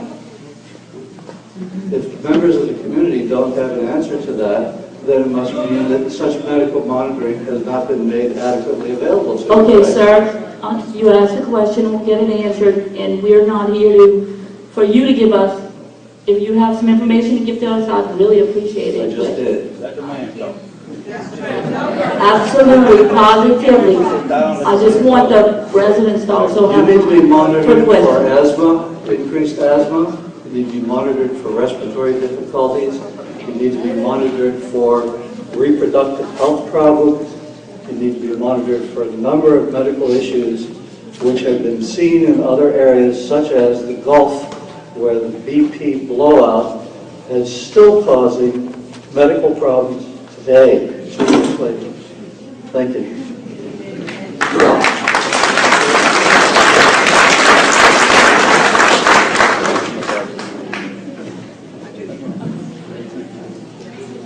Hi, I'm Dion Dugan with the Department of Health and Hospitals. Hold that mic up, please.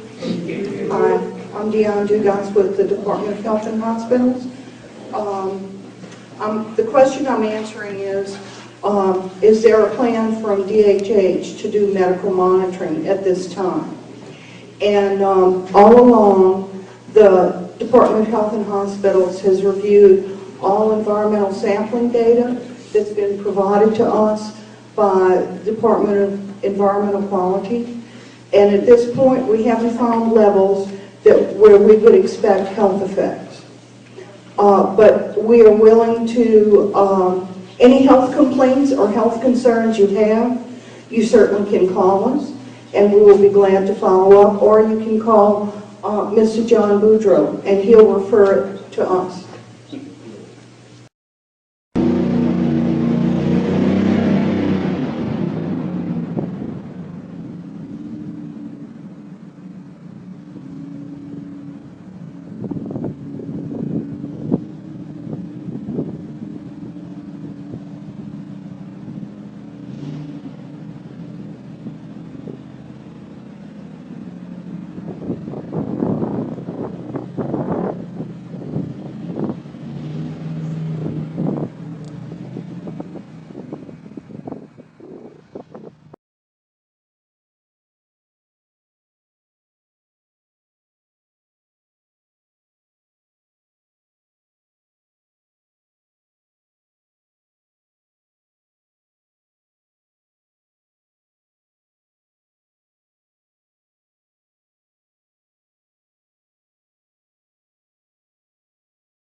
Projects agency known as DARPA, also from Naval Intelligence. There's also a document from the CIA. And I've looked over them, and I've familiarized myself with them very, very carefully over the past few days while I've been trying to recover. This information needs to be released to the public. And what that information is this. In 1995, our government commissioned a project to place into the public water supply, into the public food distribution system, a very small device, a nano-sized device with a microprocessor. It is an electronic device, and it is about the size of 1 or 2 grains of sand. It took years to develop, but they developed it, they've perfected the technology, they've tested it, and as of today, according to their estimates, 85% of the population has one of these devices inside of their bodies. Now these, you could say you're infected, in other words. You have been infected with one of these devices. They're incredibly small. They can barely be seen with the naked eye. They have to be removed from the medium that they are suspended in. It could be food, it could be water, but if you take it out and if you put it on a table, preferably a black surface, and you look at it, you're going to be able to see it. It's very hard, it's opaque, but let me put it this way, you'd never know it was there. If you've consumed it, which you probably have, as I said, 87% of the population has one of these in their bodies right as presently, as the military has estimated. Okay, so what is it? Why did the military develop this device and put it in the water supply and try to basically infect the entire U.S. population with it? Well, it's a very simple device, folks. It is designed to kill you. It is designed to terminate you. That's what it does. It's very simple. It doesn't really do anything else. Now, how does it kill you? It goes something like this. It is, again, the size of a grain of sand or so, a little bit bigger. It is a nano device. It contains a microprocessor, contains a receiver, and it can receive a transmission, radio transmission. Once it receives this radio transmission, which is very specific, and can only it's something. Let me put it this way: it is a frequency that is only our military uses and only knows about. It's not going to just be randomly activated while you're walking down the street. So it's activated by this signal. Now, how do they do it? Well, their cell towers cover 98% of this country in terms of coverage. Cell towers, radio towers. In addition to that, our military has spent about 5 years setting up a proprietary system, that of coverage, not in addition to the cell towers. So what they've done in any large population center, they have installed transmitters, very small, and they're in strategic locations. They cover every block of every large city and even small cities, and this has been set up over the past 5 years. The reason they want to do that is they want to be able to target these populations very specifically in a very small locality. Okay? Now, what do these devices do? Okay, they kill you. How do they do it? I don't know fully, but what they do is it induces flu-like symptoms in the body. It causes the body to release antibodies that, in addition to causing flu-like symptoms, it will cause your body to produce antibodies that are indicative of a flu virus infection. You will die within 10 to 12 days. The effectiveness, is what they call it in their documents, is 98%. That means 98% of people with which this device is implanted or they are infected with this device. Once it is activated with the radio signal, 98% of people are dead within 10 to 12 days. 2% recover. And the recovery reasons are not fully known. It is often outside influences. It could be a malfunction of the device. Right now our military wants to get it to 99%. It's at 98% right now. Basically, if this device has been activated in a population area, let's say they use a cell tower to send a signal out, you're going to see everybody around you, including yourself, sick with a very severe case of what appears to be the flu. You'll go to the doctor, they won't be able to help you, it will continue to get progressively worse. Your lungs are going to fill up with fluid. In fact, that's going to be a symptom that will be very pronounced in all of these cases, and there's a reason for that. That is because the device, it enters the brain and it activates certain autoimmune responses that are indicative of a severe case of the flu. And this response is sort of like a runaway nuclear chain reaction. In other words, it causes your body to just absolutely melt down. So, again, it's very effective. It has been shown to work in 98% of the cases, and most of the time it just looks like a very bad case of the flu. A couple things I wanted to address before I go. Again, with this information, it's of the highest order of urgency. I hope you share it with family and friends. I hope these entities, they have no creative imagination. They do not have creativity. They're like robotic. And this stuff with transhumanism and putting technology into bodies to upgrade them, humans, is all about making us more like them. It's about control.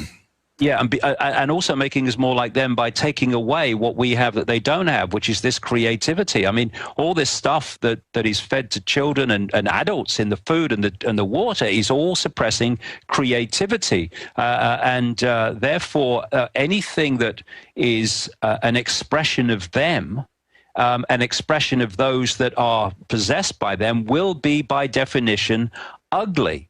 It's interesting too, Alex, that I've been saying for years and years and years, way back into the 1990s, that these bloodlines drink the blood of children and vampire the energy of children because it rejuvenates them. And this is why so many of them live so long. It's also they get treatment we don't get in general population. But this is a big part of why some of these people, a lot of these people, live so long. I mean, look, Queen Mother, 102, Queen, currently 86, Prince Philip, currently 91, David Rockefeller, 97, Father George Bush, 88, Henry Kissinger, 89. And there's a story that I saw this very day where researchers are saying that in experiments on mice, they found that older mice are rejuvenated by being infused with blood from young mice. Vampires, vampire mice. Yeah, so that what they're doing, and now so many things have happened actually in the last 10 days. By the way, I put a photo of Jimmy Savile on. He literally looks like Emperor Palpatine. He is the textbook demon Nosferatu goblin creature. Yeah. So what they're saying here is absolutely right. They don't realize the significance of it. That if you do, these people do drink the blood of children, and it reinvigorates them. It gives them the life force of youth, which gives them longer lives. But you mentioned Savile there, and there's a big important point here, Alex. What is happening?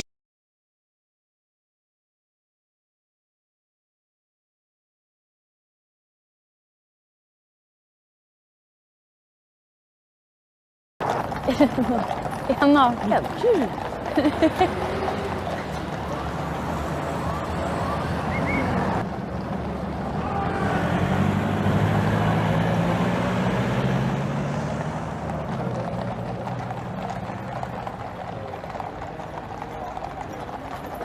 Gud, det ser ut som att de kommer från en helt annan tid, eller hur? Precis. Ja.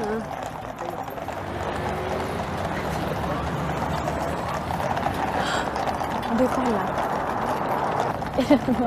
Är han naken?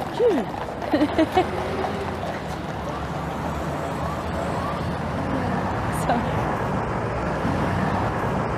Riktigt. Det händer inte. Filmar du det här eller? Han är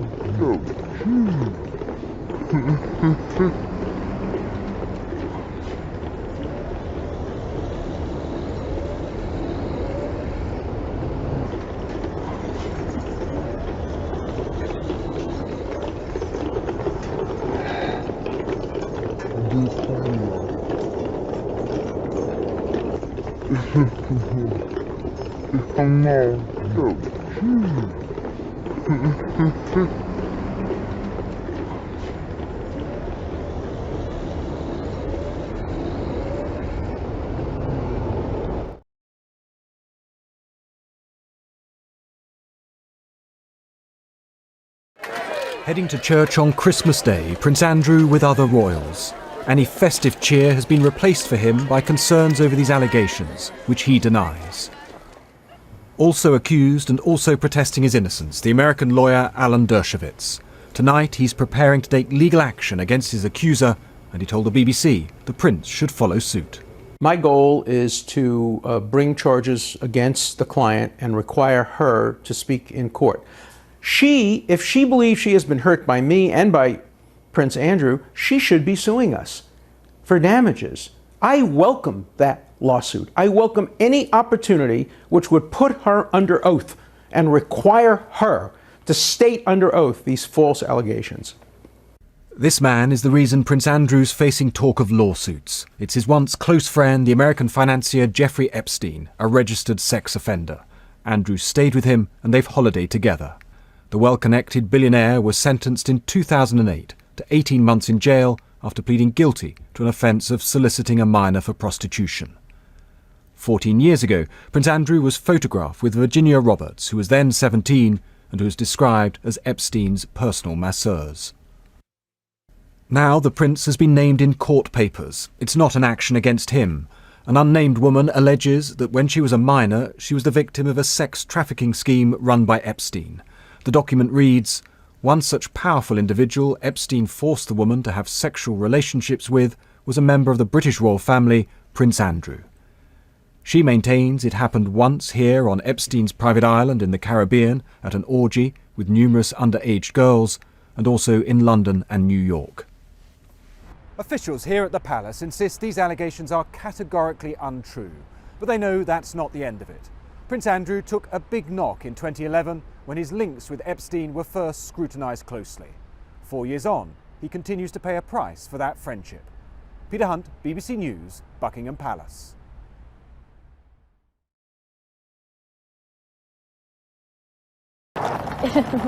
Är han naken?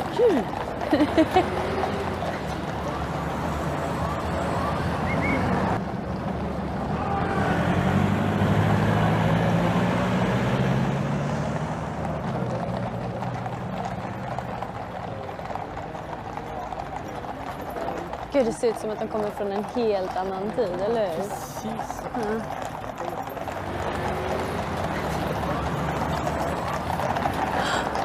Du, kolla. Är han naken?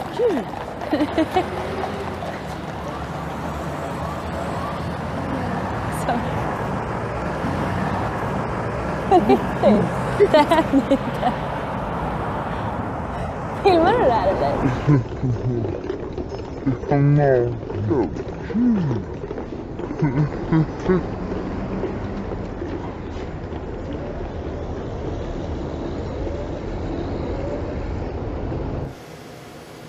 I guess I'd be a little concerned if our police didn't enforce the laws of the state and the town.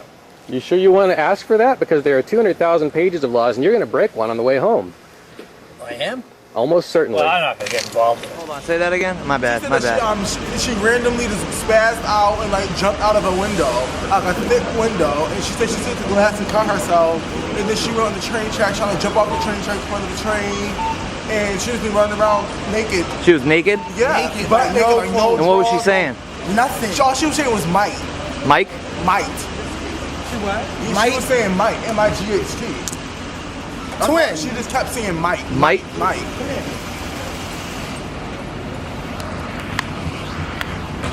I'm down here at Back Bay Station. These people said they just saw some woman running around naked with cuts all over her, saying that she jumped out a window, saying someone was chasing her and someone was trying to kill her. This is really weird.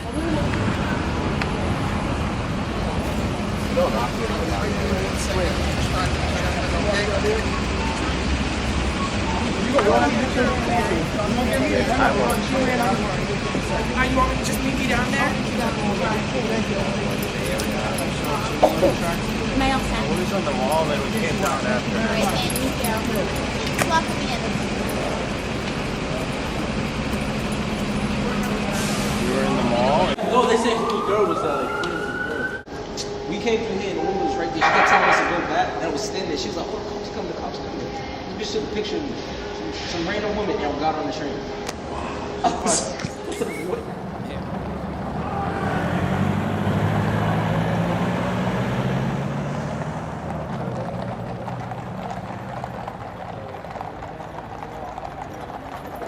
Gud, det ser ut som att de kommer från en helt annan tid, eller hur? Precis. Ja.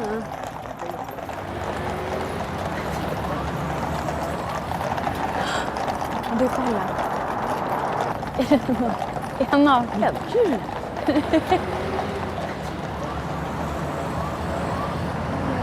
Så. Det här är inte. Filmar du det? Into the sea. Another factor is the ever-increasing amount of water accumulating inside damaged infrastructure. Once it makes its way into reactor buildings, it mixes with radioactive isotopes.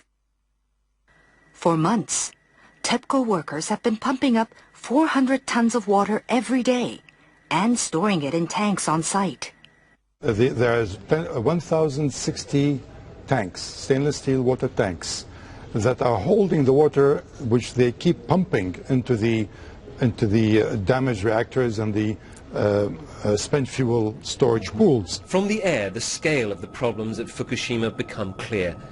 The growing mass of storage tanks now dwarfs the plant itself. More than 1 million tons of highly radioactive water is now stored here. But the tanks have been hastily built. They're made of steel plates, bolted together, rather than welded. Last week, workers detected a major leak in one of those tanks. About 300 tons of water escaped, releasing several quadrillion becquerels of radioactive particles. Experts have often pointed out how vulnerable they are to damage. The tanks, though, have been put together very quickly. There's no guarantee they'll last. Their seals are made of rubber, and the joints and bolts are corroding, and they may last not more than 5 years. So the tank farm has grown dramatically, and it's on the hill. Of course, the problem is, because it's on the hill, the water flows down, and if there's an earthquake, all of these pipes are held together with plastic piping, not much different than what you've got on a swimming pool. So the plastic pipe will snap, and that water will just run right down that roadway directly into the ocean. And how long the contamination has been leaking into the water? Very likely since the explosions and the meltdown at Fukushima Daiichi in March of 2011. Wow, that is quite a long time. Now, how much and what sort of radiation is leaking into the Pacific? I know there's all different types, so if you can explain that in a little detail. Well, clearly what we've seen now is the movement of radioactive hydrogen, tritium, which is a mobile radioactive isotope, but clearly radioactive cesium, 134, 137, strontium-90. We're seeing a full range of radioactive contaminants now moving, which indicate that the damaged cores of these reactors, the meltdowns themselves, are now contributing to the contamination of the Pacific Ocean and groundwater that's moving at about a rate of 300 to 400 metric tons per day. So the radiation has been leaking into the water and polluting the fish continuously for the last 2 years. Radioactive iodine-129, its half-life is 17 million years, plus strontium, plus cesium, plus tritium, and I could go on and on and on. If it gets into the sea, the algae concentrated hundreds of times, then the crustaceans concentrated hundreds of times, then the little fish, then the big fish, then us. Because we stand on the apex of the food chain. You can't taste these radioactive elements, you can't see them, and you can't smell them. They're silent. This graphic shows the gradual contamination of the Pacific Ocean due to leaks of radioactive water from the crippled Fukushima nuclear plant in Japan. The simulation, which was run by a German Marine Research Institute, shows the entire Pacific waters being polluted by radioactive water in just 6 years. The fuel core of Unit 4 at the Fukushima Daiichi nuclear plant. More than 1,500 fuel rods sit in a damaged storage pool 30 meters above ground.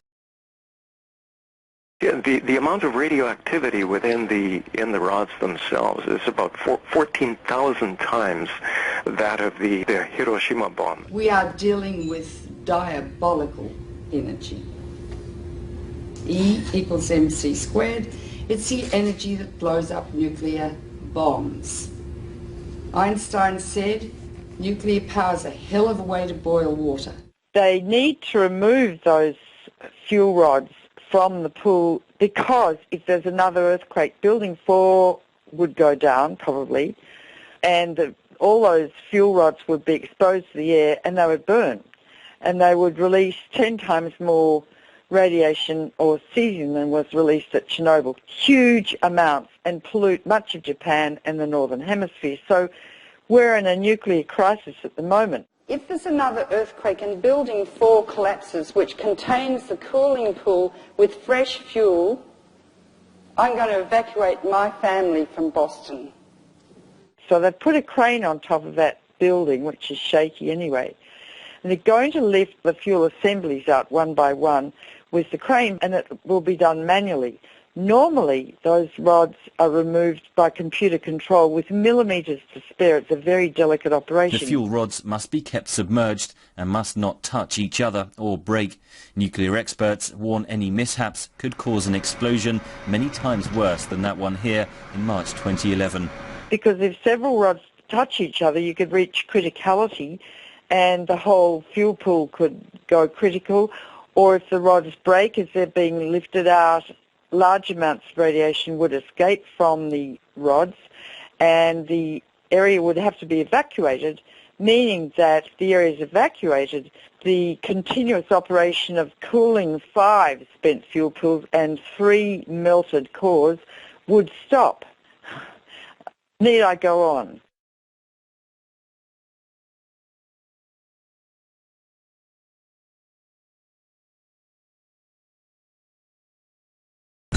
A study just published by the United States government reports the discovery that low-dose radiation is so safe, evacuations from future nuclear disasters may be unnecessary.